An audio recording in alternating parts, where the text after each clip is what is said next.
Seigneur tendre Père, Dieu d'amour, reçois de nos cœurs un grand merci pour tout ce que tu fais dans nos pays, pour ta divine présence dans nos vies, pour ton salut et ta grâce. Je vous salue bien-aimés frères et sœurs, que le Seigneur vous bénisse.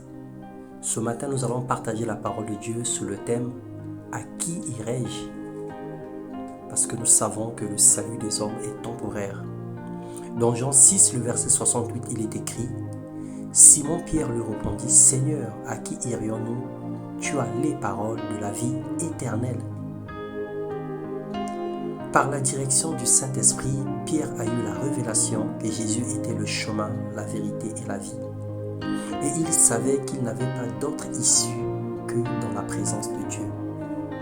Aujourd'hui, nous sommes confrontés à la même situation. Dans nos soucis, dans nos difficultés, dans nos déboires, nos manquements et même dans nos fardeaux, où allons-nous? Où cherchons-nous le secours? Où trouvons-nous du repos? À qui confions-nous nos problèmes? Jésus-Christ est la réponse à tous nos problèmes, principalement de ceux qui comptent et espèrent en lui et de ceux qui ont la révélation de sa connaissance. Il fait grâce à qui il veut. Il se manifeste dans la vie de tout un chacun. Il délivre même les coupables.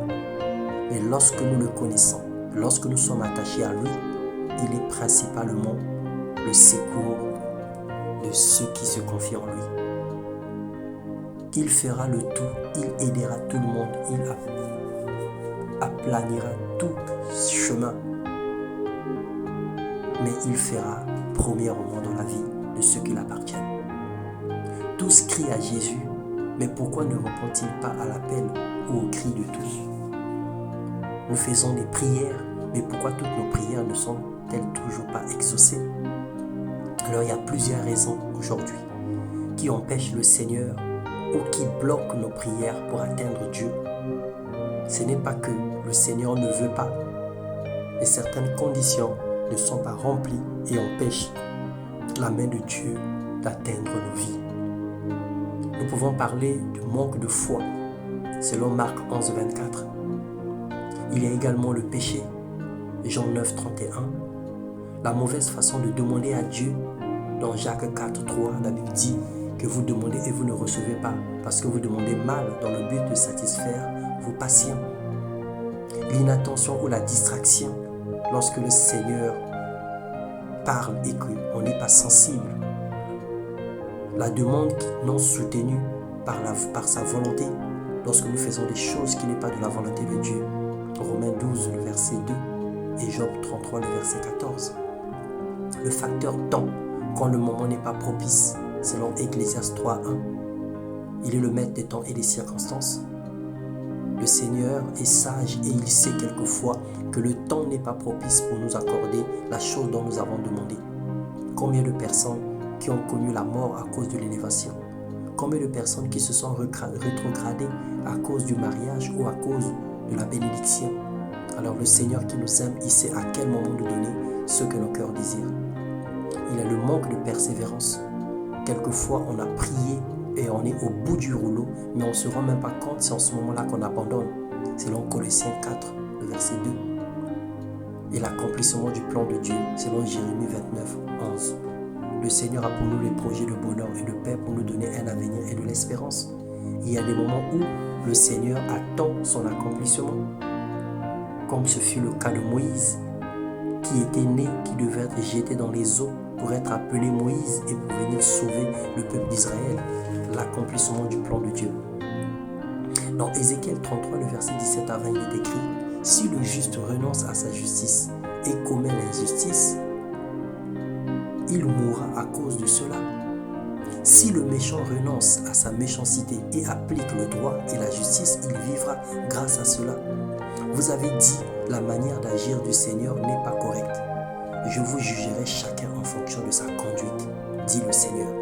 Chacun est responsable de ses échecs, sauf cas particulier au parcours imposé pour la gloire de Dieu, comme ce fut le cas de Job. Job était un homme intègre, mais le Seigneur a imposé que le diable vienne persécuter Job pour voir jusqu'où Job irait dans l'amour qu'il a pour Dieu. Ça, c'est un cas particulier. Mais la plupart du temps, Dieu nous juge selon notre conduite, comme il a dit dans sa parole. Alors changeons notre position. Dieu, lui, il changera notre situation.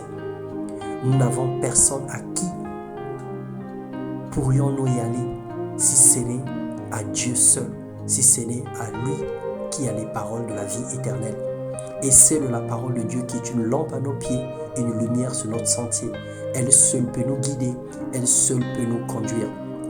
Nous ne trouverons pas de solution dans l'ésotérisme, nous ne trouverons pas les solutions dans l'astrologie, nous ne trouverons pas des solutions dans les jeux de hasard, nous ne trouverons pas de solutions chez les marabouts. Soyons sages. Le marabout lui-même, il attend que tu le payes 5 000, que tu le payes 10 000, que tu le payes un billet pour qu'il fasse de toi un riche. Et pourquoi ne devient-il pas lui-même riche pour aider tous les pauvres qui sont dans les rues? Soyons sages. Ce n'est pas devant une statuette qu'on va demander la solution. La statuette a été fabriquée par l'homme. Et parfois même cet homme-là, sa facture n'a pas été payée pour avoir fait ce travail. Le bois a été travaillé par l'homme. Et cet homme lui-même, parfois, il est mort dans le péché. Il est mort sans repentance. Mais pourtant, c'est lui qui a fabriqué la statuette qui nous serve à prier. Alors soyons sages. Nous ne pouvons aller nulle part qu'au Seigneur Jésus-Christ, parce que c'est lui qui a les paroles de la vie éternelle. Aujourd'hui, Dieu a parlé au travers de sa parole, et sa parole nous suffit pour trouver la réponse et la solution à tous les problèmes. Que le Seigneur nous bénisse et nous donne la sagesse de pouvoir compter sur lui, de pouvoir marcher selon sa parole, de pouvoir marcher selon la vérité, dans le nom puissant de Jésus. Paix et grâce dans nos vies, dans nos maisons, dans le nom du Seigneur. Amen.